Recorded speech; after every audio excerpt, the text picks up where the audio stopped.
વિદ્યાર્થી મિત્રો, આપણે અભ્યાસ કરી રહ્યા છીએ ગુજરાત પ્રાથમિક શિક્ષણ અધિનિયમ 1947, જેમાં મિત્રો આપણે આજે પ્રકરણ 10 ની શરૂઆત કરવાની છે।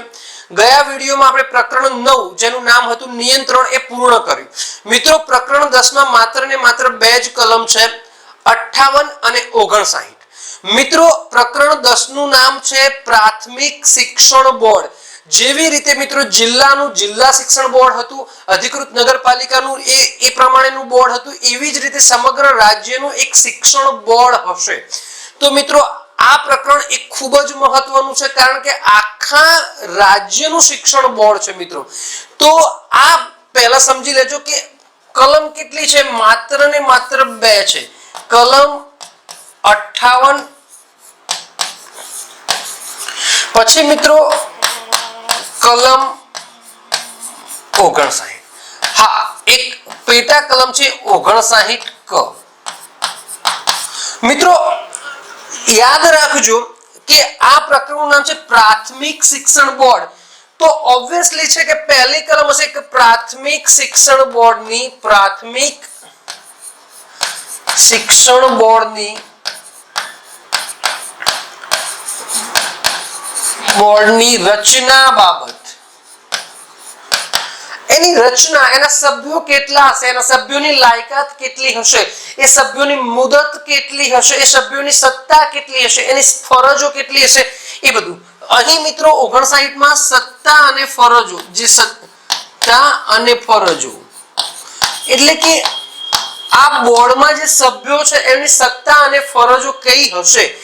મિત્રો 59 અત્યારના પરિપ્રેક્ષ્યમાં એ એટલી ઉપયોગી નથી, બરાબર ને, કારણ કે જે તે સમયે આ અધિનિયમ બન્યો 1947 માં, તે સમયે સૌરાષ્ટ્ર અને કચ્છ એ એના વિસ્તારમાં ન હતો, બરાબર ને।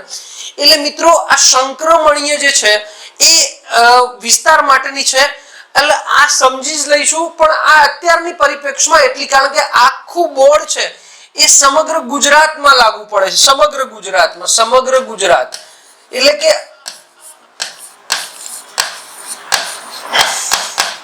ઓકે। તો 59 ક માં એ પણ ઉલ્લેખ છે કે જો કોઈ બીજો વિસ્તાર હોય તો એના માટેની પ્રવૃત્તિ શું છે અને પદ્ધતિ શું છે, એની માહિતી જોઈ લઈએ।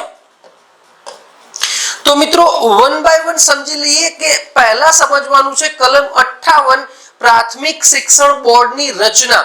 મિત્રો આ બોર્ડમાં 16 સભ્યો હશે, જેમાં 8 સભ્યો છે એ કહેવાય કે ચૂંટાયેલા હશે અને બીજા 8 સભ્યો છે એ નિમાયેલા હશે। હવે જે સભ્યોની લાયકાત છે એ કઈ હશે, તો મિત્રો એની પણ આપણે ચર્ચા કરી લઈએ કે ધારો કે સભ્ય બનવા માટે મિત્રો જે છે કહેવાય કે સ્નાતક થયા પછી 7 વર્ષ હોવા જોઈએ, 7 વર્ષ પછી બની શકાય છે। ક્યાં તો તમે મિત્રો પ્રોફેસર હો અને 5 વર્ષનો અનુભવ થયા પછી તમે બની શકો છો। મિત્રો એ બધી જ આપણે ચર્ચા કરી લઈએ છીએ। જોઈ લઈએ કે પહેલા આ યાદ રાખજો 16 સભ્યોનું બનેલું છે। જિલ્લાને અધિકૃત નગરપાલિકામાં કેવું હતું, 12 થી ઓછા નહીં અને 16 થી વધુ નહીં, પરંતુ અહીં રાજ્ય શિક્ષણ બોર્ડમાં 16 સભ્યો IMP। હવે આ 16 સભ્યોનું બાયફર્ફિકેશન પણ કરી આપ્યું છે કે 8 સભ્યો ચૂંટાયેલા સભ્યો છે, સ્કૂલ બોર્ડ દ્વારા ચૂંટાયેલા સભ્યો છે, અને જે 8 સભ્યો છે નિમાયેલા સભ્યો છે, જેની કે નિમણૂક કરેલી છે, અને વધુમાં વધુ 4 એ સરકારી કર્મચારી છે, વધુમાં વધુ 4, એક હોય તો ચાલે, બે, પણ 4 ઉપર સરકારી કર્મચારી નિમાયેલા સભ્યોમાં ન હોવા જોઈએ। એટલે મિત્રો ખાસ યાદ રાખજો 16 સભ્યોનું રાજ્ય પ્રાથમિક શિક્ષણ બોર્ડ બનશે। એમાં 8 ચૂંટાયેલા સભ્યો છે સ્કૂલ બોર્ડ દ્વારા અને 8 નિમાયેલા સભ્યો હશે। આ 8 નિમાયેલા સભ્યોમાં વધુમાં વધુ 4 રાજ્ય સરકારના કર્મચારી હશે। આગળ જોઈ લઈએ મિત્રો આખી પરિસ્થિતિને। હવે ચૂંટાયેલા સભ્યોની લાયકાત, જે સભ્યો ચૂંટાય છે, યાદ રાખજો ચૂંટાયેલા સભ્યોની લાયકાત,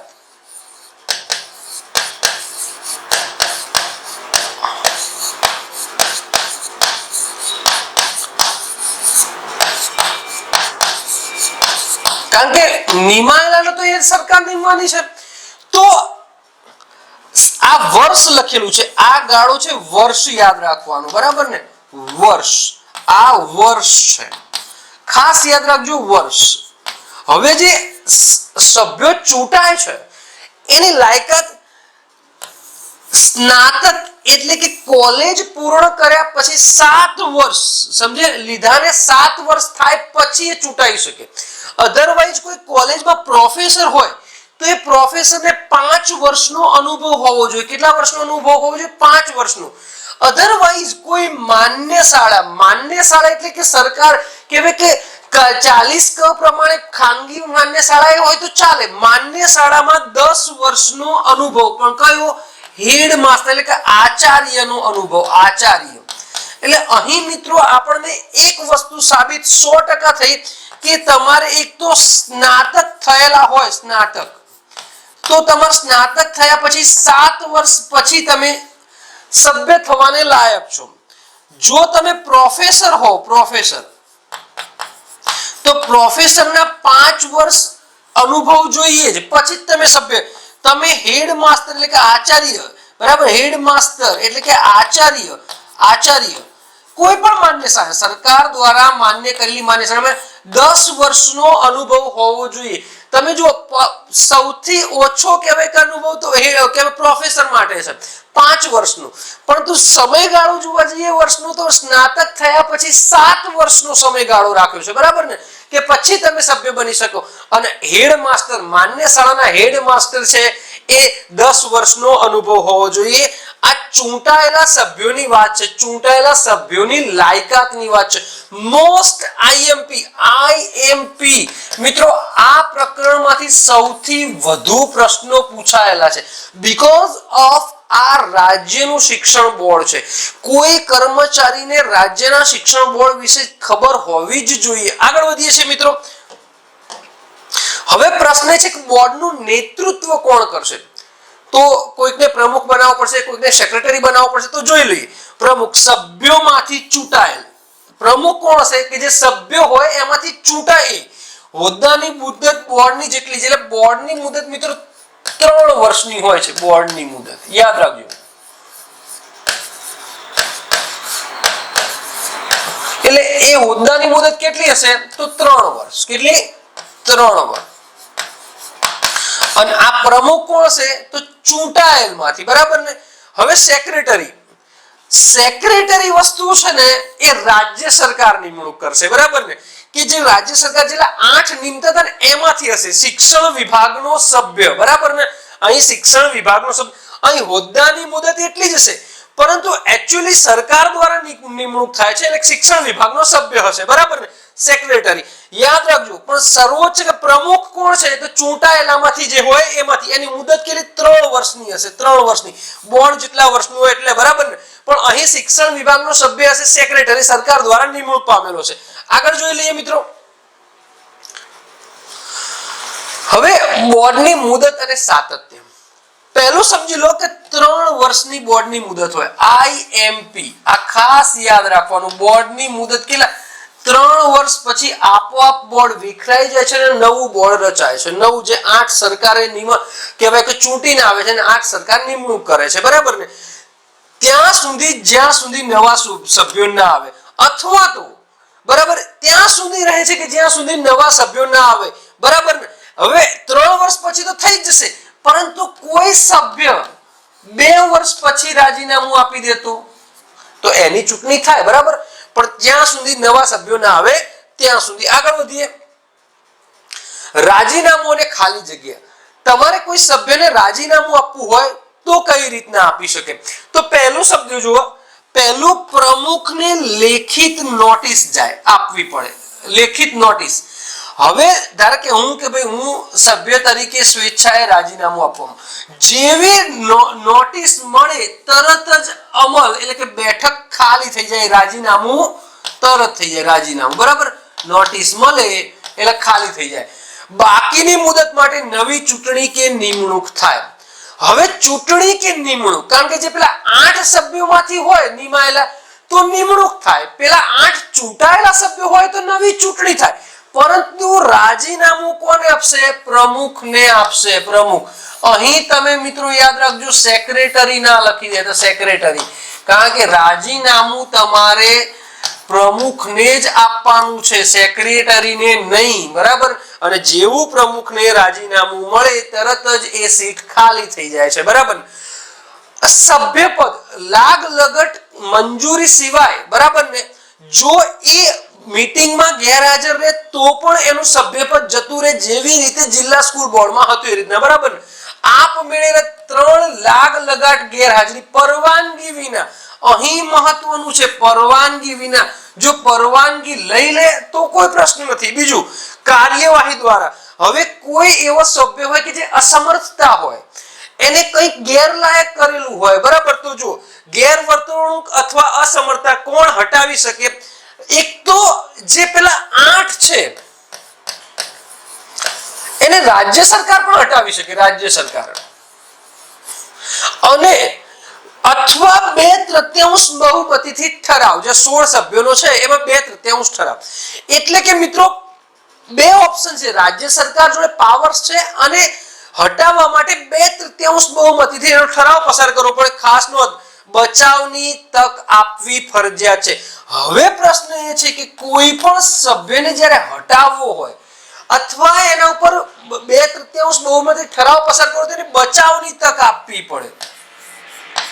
આ મિત્રો તમારે યાદ રાખવાનું જ છે. કોઈ કર્મચારીઓ કશું એને હટાયા પહેલા એને એક તક આપવાની છે, તો જ કામ થાય છે, નહીતર કામ થતું નથી. એટલે મિત્રો અહીં આપણે શું સમજ્યા કે 16 સભ્યોનું હોય છે, 8 ચૂંટાયેલા, 8 સરકાર દ્વારા નિમાયેલા હોય છે સભ્યો. હવે 8 માંથી વધુમાં વધુ 4 સરકારી કર્મચારી હોવા જોઈએ. બીજું, ચૂંટાયેલા સભ્યોની લાયકાત કેટલી? તો કોલેજ પૂરું કર્યા પછી 7 વર્ષ પછી એ સભ્ય તરીકે રહી શકે. પ્રોફેસર હોય તો 5 વર્ષનો અનુભવ હોવો જોઈએ, અથવા માન્ય શાળાના આચાર્ય એટલે કે હેડ માસ્ટર હોય તો 10 વર્ષ આચાર્ય તરીકેનો અનુભવ હોય તો એ સભ્ય તરીકેની લાયકાત ધરાવે છે. બરાબર ને? બોર્ડની મુદત કેટલી હોય છે? કે 3 વર્ષ માટે હોય છે. બરાબર ને? હવે સભ્યમાં એક પ્રમુખ નિમણૂક કરવામાં આવશે અને એક સેક્રેટરી બનાવવામાં આવશે. બરાબર ને? હવે આખા બોર્ડની મુદત 3 વર્ષની હોય છે, એટલે કે સભ્યોની મુદત કેટલી હોય છે? 3 વર્ષની. ઓકે. હવે કોઈ સભ્યોને રાજીનામું આપવું હોય તો રાજીનામું પ્રમુખને આપે છે, અને પ્રમુખને જેવું રાજીનામું મળે છે એટલે આપોઆપ એ રાજીનામું મંજૂર થઈ જાય છે અને એના પ્રમાણે એની ચૂંટણીને આગળની કાર્યવાહી થાય છે. જો કોઈ સભ્ય ગેરલાયક હોય, અસમર્થ હોય તો એને હટાવવાની 2 રીત છે. એક, રાજ્ય સરકાર એને હટાવી શકે છે, પરંતુ એ સભ્યને પોતાનો હક રજૂ કરવાની એક તક આપવી પડે છે. પોતાનું કહેવાય કે હું અસમર્થ નથી, તમે ખોટું મારા વિરુદ્ધ કરો છો, એ તક આપવાની છે.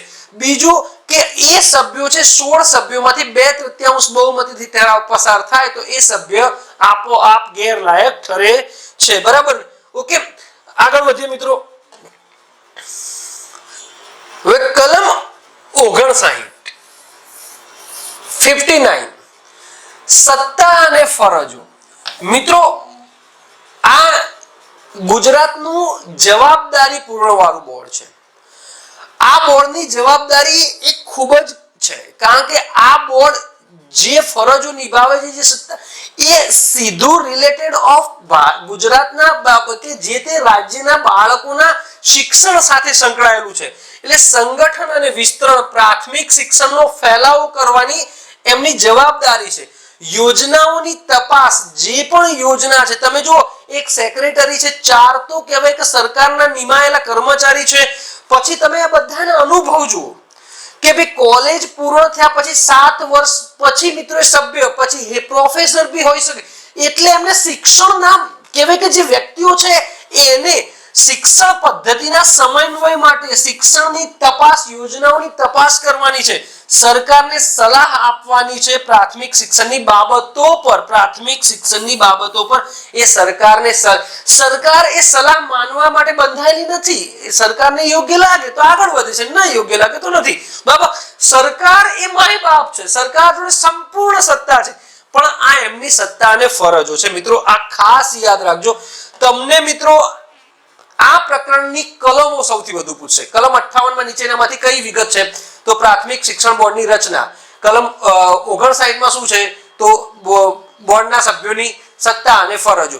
હવે મિત્રો યાદ રાખજો કે આ 59 ક છે જે અત્યારના પરિપ્રેક્ષમાં જરૂર ને સંક્રમણકાલીન જોગવાઈ જે તે સમય મિત્રો આ કહેવાય કે 1947 માં અધિનિયમ બન્યો ત્યારે સૌરાષ્ટ્ર અને કચ્છ એ મુંબઈ પ્રાંતમાં ન હતા. તમે તો જાણો છો કે સૌરાષ્ટ્ર એક રાજ્ય હતું. ઉચ્છંગરાય ઢેબર એના પ્રથમ મુખ્યમંત્રી હતા. તો એ સમયે પણ આ કલમ લગાવી દીધી હતી કે ભાઈ મુંબઈ રાજ્યની પુનઃરચના જૂના બોર્ડનું વિસર્જન. જ્યારે પુનઃરચના થાય તો જૂનું બોર્ડનું વિસર્જન થઈ જાય. કામ ચલાઉ બોર્ડની રચના જૂના સભ્યોને પ્રાધાન્ય. જો નવું કામ ચલાઉ બોર્ડ રચવામાં આવે તો જૂના સભ્યોને પ્રાધાન્ય આપવામાં આવે છે. મુદત 31 ડિસેમ્બર 1964 સુધી એમાં લખેલી છે કે જે હવે પૂરું થઈ ગયું કે આ પરિપ્રેક્ષ્યમાં નથી પણ એક ઓપ્શન રાખ્યો તો ભાઈ હવે આવી જશે એટલે તમારે આનું પૂરું થઈ જશે અથવા નવું બોર્ડ ન બને ત્યાં સુધી એ પહેલા નવું બોર્ડ બની જાય તો આ મુદત પહેલા થઈ જાય તો કોઈ પ્રશ્ન નથી. આ મિત્રો આ 59 ક છે એ સંક્રમણકાલીન માટે મિત્રો જોગવાઈ હતી, બરાબર, ભેગું થાય એ માટે. હવે એ યાદ રાખો કે એક રાજ્ય માટે એક જ બોર્ડ હશે. હવે આવી ગયું છે કચ્છ અને સૌરાષ્ટ્ર એટલે બરાબર એક રાજ્ય માટે એક બોર્ડ હશે. રાજ્ય સરકાર આ નવા વિસ્તારો માટે બોર્ડમાં વધારાના સભ્યો નિમી શકશે. હવે પ્રશ્ન રહ્યો જ નથી મિત્રો. 64 સુધી એની મુદત હતી એ પહેલા તો પૂરું થઈ ગયું હતું ને રાજ્ય સરકાર નિમી શકશે એવો એમને જોગવાઈઓ કરી હતી જે તે સમય 1947 માં, બરાબર. ટૂંકમાં હવે આને સમજવું હોય તો 16 સભ્યો હશે, 8 ચૂંટાયેલા, 8 નિમાયેલા, 3 વર્ષની મુદત હશે. લાયકાત સ્નાતક પછી 7 વર્ષ થયેલા હોવા જોઈએ, પ્રોફેસર 5 વર્ષનો અનુભવ અને હેડ માસ્ટર માન્ય શાળામાં 10 વર્ષનો અનુભવ અને રદ થવા પાત્ર 3 બેઠકોમાં ગેરહાજરી. 3 બેઠક પરવાનગી